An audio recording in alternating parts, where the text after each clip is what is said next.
రేపు గుంటూరు జిల్లా సత్తెనపల్లిలో వైసీపీ అధినేత జగన్ టూర్ పై ఉత్కంఠ నెలకొంది. ఒకవైపు పోలీస్ ఆంక్షలు, మరోవైపు వైసీపీ నేతల సవాళ్లు. ఈ సమయంలో జగన్ టూర్ సాగుతుందా అనేది సస్పెన్స్ గా మారింది.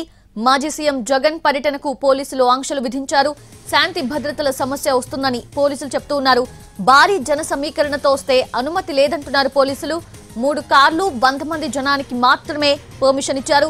అది కాకుండా ఎక్కువ మందితో వస్తే అనుమతి ఇచ్చేది లేదంటున్నారు పల్నాడు ఎస్పీ. అయితే ఇదే సమయంలో పోలీసుల అనుమతితో పని లేకుండా జగన్ టూర్ స్కెడ్యూల్ విడుదల చేసింది వైసీపీ.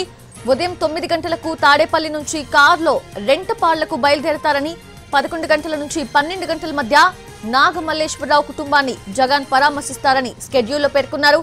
పోలీసులు చెప్పినట్టే జగన్ 3 కార్లలోనే వెళ్తారా లేదా అన్న దానిపై వైసీపీ మాత్రం క్లారిటీ ఇవ్వలేదు.